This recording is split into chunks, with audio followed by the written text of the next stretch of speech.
Friends, I hope कि आप सब खैरियत से होंगे। देखें, आज हम जो है ना सबरस का असलूब देखेंगे।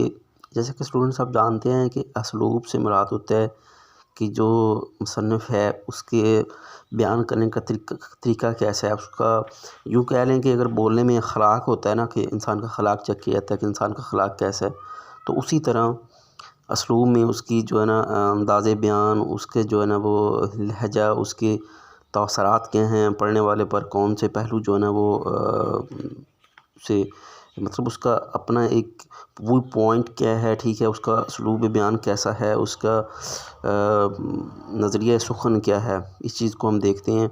तो सबरस के लिखने वाला, जिसका नाम वजही बयान किया गया है, कुतुब शाही दौर का मशहूर शायर और नसर नगार था। इस शख्स ने 4 बादशाहों का दौर देखा था। इसने सबरस भी एक कुतुब शाही दौर के बादशाह अब्दुल्ला की फरमाइश पर तहरीर की थी। कई सहाब ने ये एतराज़ किया है कि सबरस वजही की तबाज़ात किताब नहीं, बल्कि इससे पहले के दौर के मशहूर शायर फ़ताही निशापुरी की किस्सा हसन व दिल का चर्चा है। वजही ने इसे एक सूफिया या तमसील में रंग कर पेश किया है। एक तमसील की हैसियत से इसके तमाम किरदारों के नाम भी दिलचस्प हैं, जिसमें इसने सिफ़ात व कैफ़ियत की खूबी से ज़िंदा अशख़ास के ऐसे रूप में ढाला है कि वो सब के सब जीते जागते महसूस होते हैं।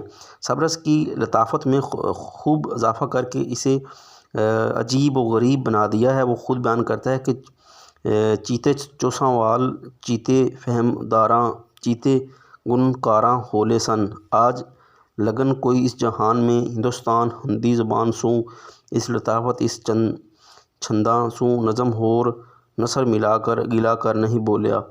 तो उसके कहने का मतलब ये है कि वो अपनी ख़ुद को जो बता रहा है कि ये एक हिंदुस्तान में एक ऐसी किताब है, ठीक है, जो लोगों के पहले फ़हम गुमान में नहीं थी कि ऐसी किताब जो है ना शाया हो सकती है।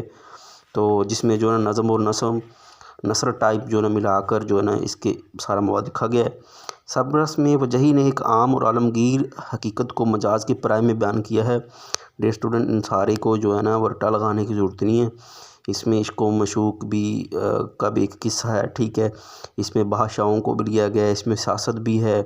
तो इन तमाम बातों को एक दफ़ा पढ़ लें और फिर जो है ना वो आप पेपर में लिख दें तो नंबर मिल जाएंगे। मेन पॉइंट मैं आप लोगों को बताता जाता हूँ। ये अजीब और पुरलतफ़ दास्तान सबसे पहले मोहम्मद याह्या अब्ने सलीक, जो निशापुर के रहने वाले थे, ने लिखी थी।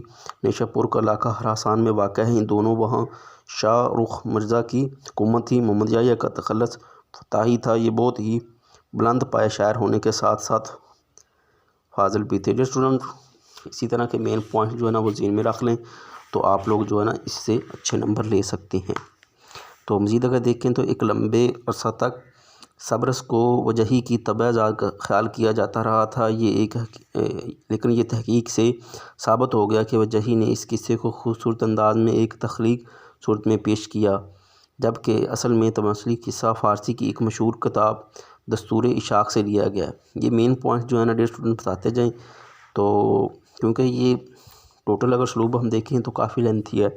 तो पेपर में अगर आप इसके 7 पेज लिख देना मैक्सिमम हेडिंग देकर, तो आप लोगों को फुल नंबर मिल जाएंगे। इसका एक मेन पॉइंट ये भी देख लें कि जो हुस्न के बाब में लिखते हैं यूँ है, हुस्न नाज उतार खुश दीदार खुश गुफ्तार, दीदियाँ का संगार दिल का उधार, फूल डाली ते खूब लटकती चलते, मैं हंसकूँ हट कुती दावी ते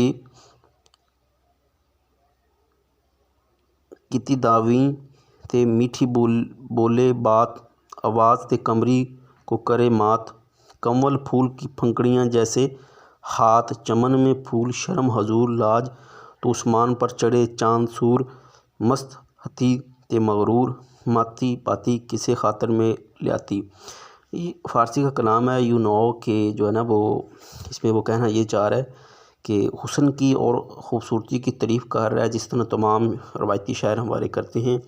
उसको वो कभी चाँद के साथ, कभी सूरज के साथ, कभी उसको फूल के साथ तशबीह और इस्तारात को यूज़ करते हुए जो है ना वो एक्सप्लेन करने की कोशिश कर रहा है। इसका एक सबरस का एक अहम पॉइंट ये भी है कि फ़िक्रे छोटे छोटे होते हैं। इसकी भी एक वजह है कि वो वजही का मिसरे बनाने का शौक़ को इससे बयानिया की रवानी में थोड़ा बहुत خلل واقع ہوتا ہے، مگر سبرس کا قصہ روانی کا طالب ہے اور اس وجہ سے کہانی اس خلل کے باوجود آہستہ آگے بڑھتی جاتی ہے، اور جہاں کہیں چھوٹے فکرے خلل ڈالتے ہیں وہاں وجہی نے اپنے قافیہ بندی کے شوق کو قربان کر دیا، اور یہی طرز بیان اس کا عجیب معلوم ہوتا ہے۔